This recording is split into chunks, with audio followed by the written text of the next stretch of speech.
Tapi kan itu poin bagus buat Scotland kalau bisa mampu menahan Maroko. Karena sudah 4 bagi dia. Jadi sekarang Maroko harus habis-habisan melawan Scotland. Mereka bermain di depan publik mereka, tentunya ada motivasi berlebihan bahwa mereka harus bisa menang. Sebenarnya bagi dua tim, kalaupun mereka mengakhiri laga dengan imbang, peluang untuk jadi peringkat ketiga terbaik masih ada. Bang, nomor 6-nya Maroko dahsyat ya mainnya. Yang Moody itu, yang anak muda. Iya, Moody ya. Itu dari hebat dulu. Umur 18 tahun itu. Umur 18 tahun. Semoga Bayern Munchen beli dia.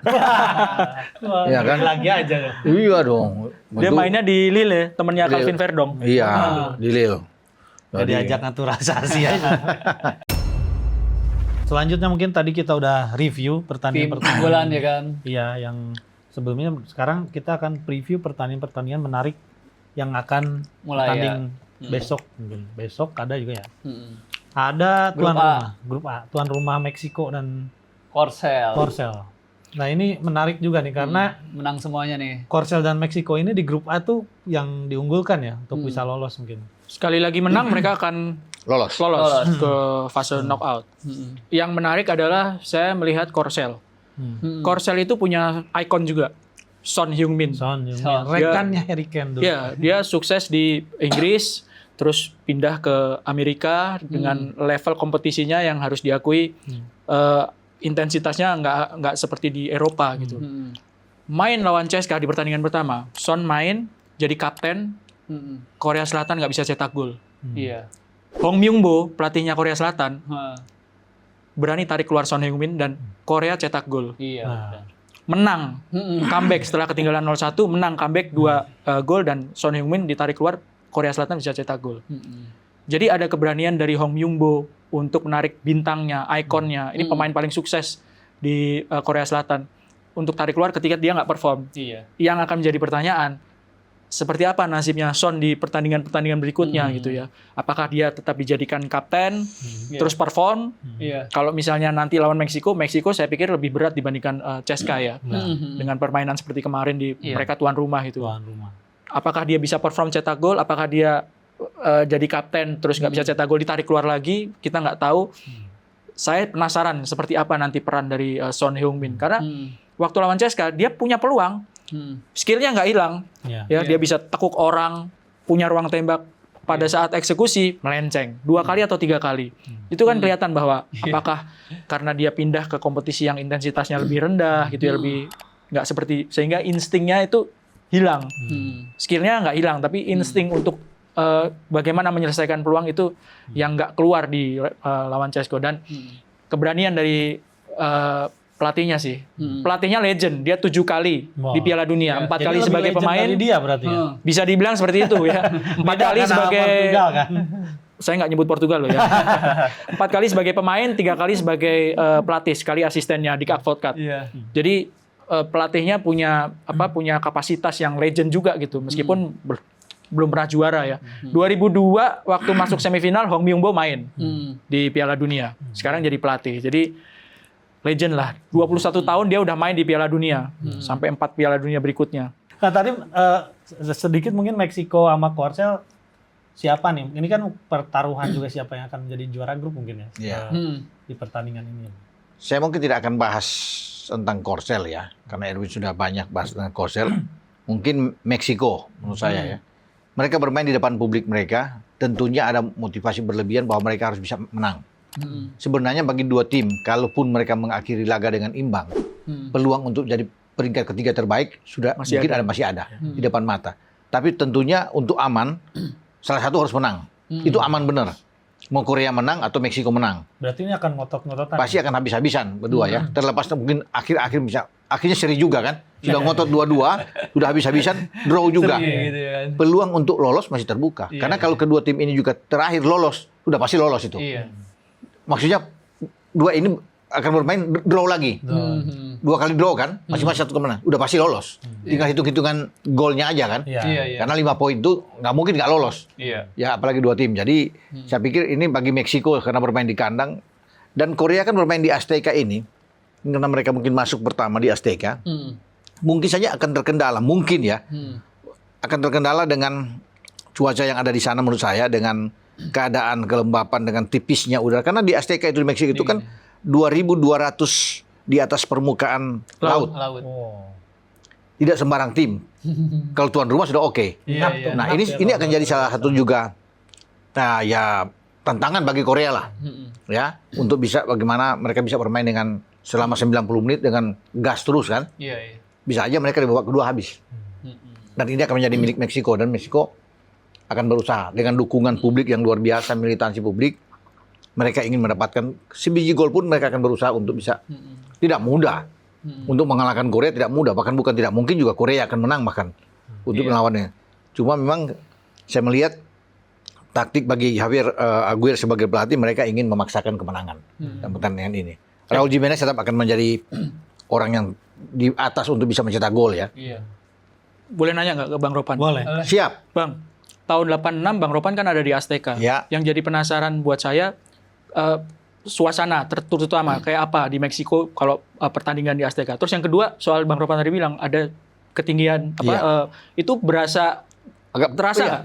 Kelembaban Berasa. agak berasa. Apalagi kalau jalan terlalu cepat naik ke stadion itu ngos-ngosan. Oke. Baru naik stadion. Iya. Oke. Terasa itu. Tapi kalau bicara dengan atmosfer di stadion itu memang Luar biasa. luar biasa. Apalagi buat tuan rumah ya. Wah, itu bising itu. Wow. Untung FIFA sudah melarang seperti Pupusela udah nggak boleh masuk. Kalau masuk itu sakit kepala tuh wasit. Nggak bisa kedengaran. Iya. Ambil keputusan itu kan salah satu juga yang membuat bahwa tidak boleh ada Pupusela dan sebagainya. Tapi Meksiko karena mereka dituntut harus menang. Karena kemenangan ini kan udah aman. Pertandingan ketiga nggak usah pusing lah. Iya. Kalau mereka udah menang lawan Korea 6 poin udah pasti lolos, sudah kunci kan. Nah itu mereka, tapi tidak boleh percaya diri berlebihan juga. Karena ini Korea yang sangat bagus. Cuma Korea itu akan berhadapan dengan situasi yang di ketinggian itu.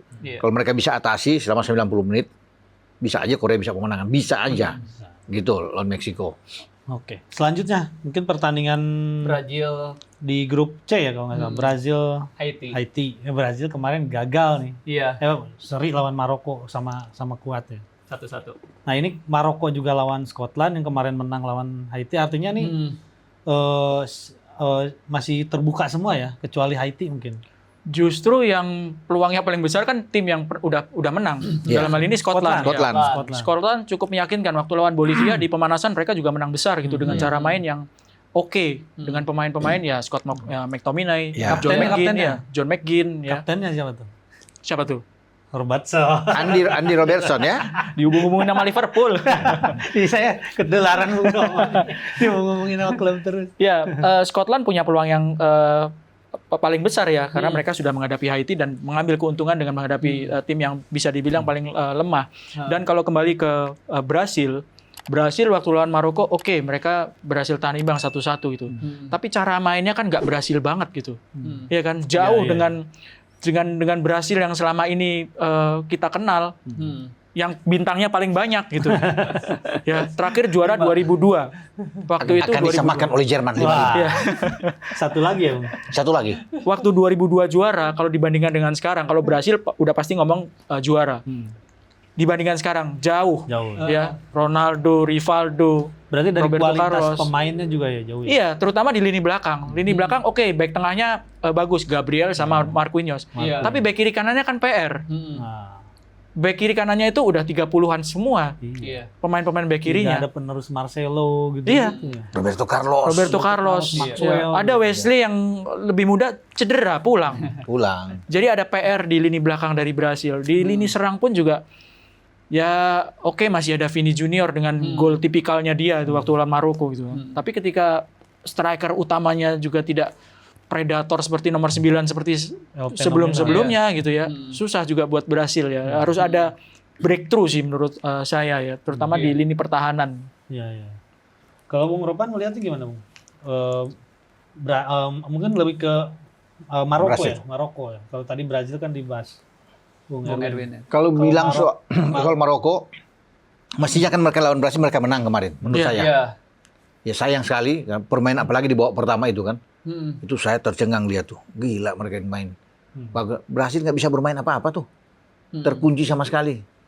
Ya melawan ini tim ini bagus sekali. Nah, ya kita bisa melihat Maroko kan 4 tahun lalu kan masuk ke semifinal kan, membuat catatan sejarah sebagai tim Afrika pertama yang lolos ke semifinal. Nah sekarang pun Maroko tidak boleh dianggap enteng. Kalau lihat cara bermain mereka kemarin, itu berpotensi untuk bisa masuk paling tidak 8 besar dan ke semifinal lagi terbuka buat mereka. Ini melawan Scotland ini yang kata Bung Erwin paling berpeluang lah karena menang. Ya, karena sudah menang. Iya, gitu. karena udah menang kan dia 3 poin. Nah Maroko imbang kemarin itu, ya dia sudah bisa melewati salah satu tim kuat, Brasil.